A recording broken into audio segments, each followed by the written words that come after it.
Hiya, hi-fi people, Kelvin here from London with another group test basically. Been playing around with preamps and power amps, and what you find is there's combinations that are just great winners and other combinations where you're getting too much of the same thing, where things just don't work out. And I've been mix and matching all of these in the last 2 days. It's been quite a performance, I've got to tell you, but I've enjoyed it. And I'm going to tell you how these pan out together and which are the combinations that really work. Sometimes it is not about the highest quality or the highest definition of detail that actually does the trick where you're happy. You know, I'm beginning to come to this conclusion that we pursue detail, but that detail, which we think is a good thing, it isn't always the thing that delivers the great relaxing sound. Or that's what I'm finding anyway.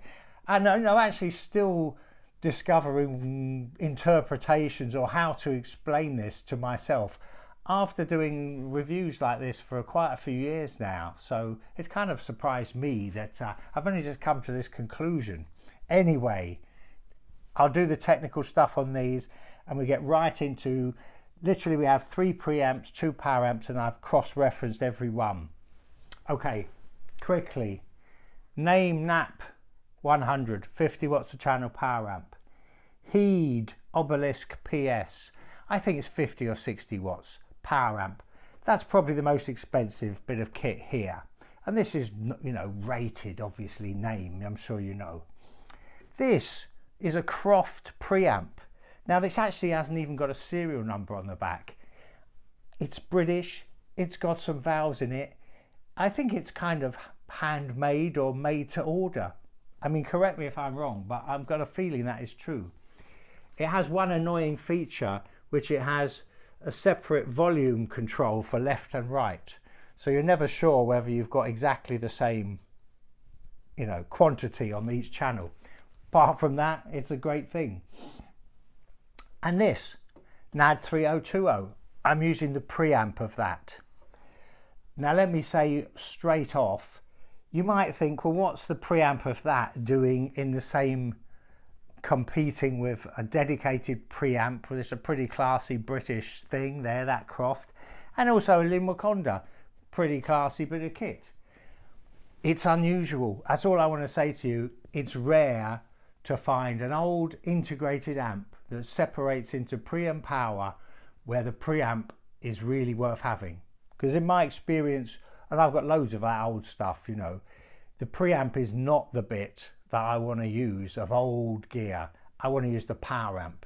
So I don't want you thinking, oh, I'll just get the preamp of my, I don't know, Pioneer or Sansui or Marantz even, any of those. The power amp is the good bit generally of those things. But, you know, this is a world famous amp for a reason.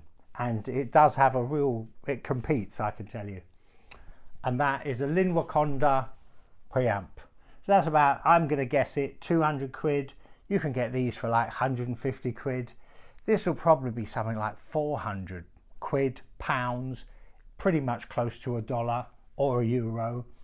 That Heed would probably be about 700 or 800. These are all second-hand prices.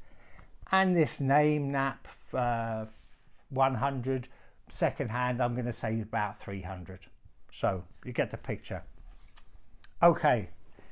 Let's get into this. What does it all sound like? How does it all play out? You know, because it's always interesting. It's always, sometimes I start these things and I think, oh, is this going to be interesting? And then I get really involved, you know. So let me try and do it quickly and then I'll go into proper detail for you.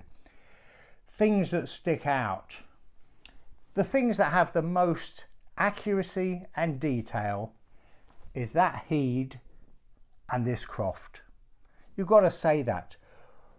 That doesn't mean they present the sound in a way that works for one another perfectly. That's a whole nother ball game, if you ask me. But okay, I'll just carry on. I'll do it like this. The Croft and the heed have the most detail by far. It gets a little bit analytical.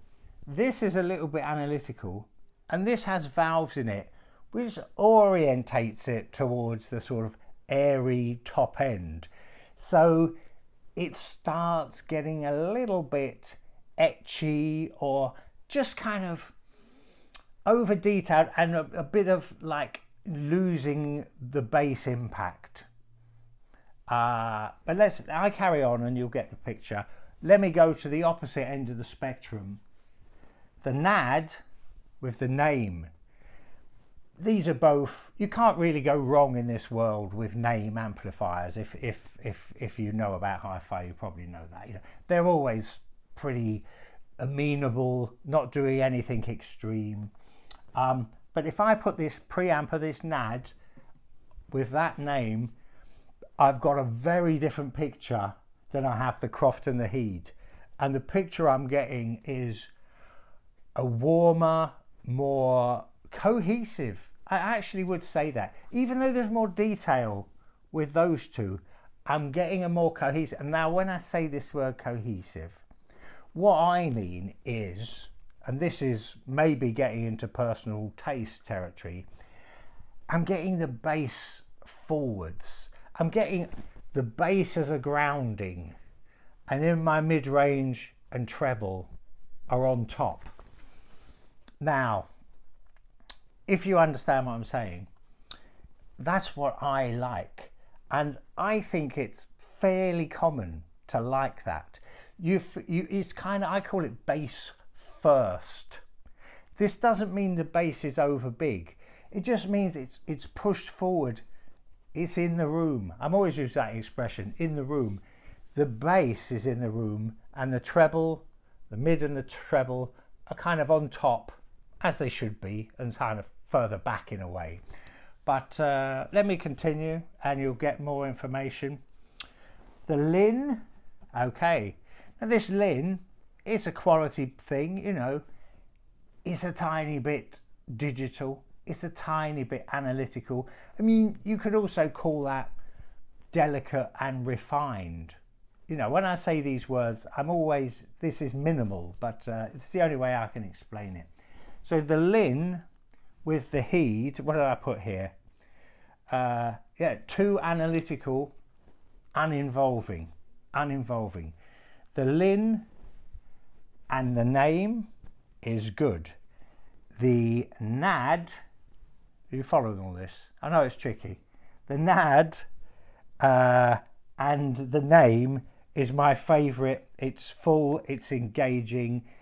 I like it feels more dynamic too. This, you think, this NAD can't be that quality anymore. It's old. It was never that expensive. It is clear when you listen to this that the other two have an edge on refinement. And if you go loud, you notice that. You'll notice the shortcomings of this NAD, which is old, you know.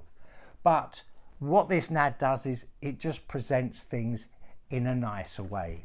Now, there's a song, Charlie Don't Surf by The Clash. It starts off with just these sort of random keyboard notes. Bing, boom, boom, boom, boom, boom. Very random and moving around. This NAD made that quite magical. It made it quite magical and enjoyable, whereas this and this would do it in a more precise detail. It didn't have the presence. It had the detail, it didn't have the presence, and somehow the NAD gave it more structure, more of a, just more in the room, musical notes in the room. This and this can deliver the detail, but it's like something's happening over there. It's not happening right in this room, it's happening over there. Let me continue and give you more information. great track that I just cannot stop listening to, actually. Man Overboard on the first Blondie album. I got so excited about this. I've been checking out the producer, or there seems to be two producers actually.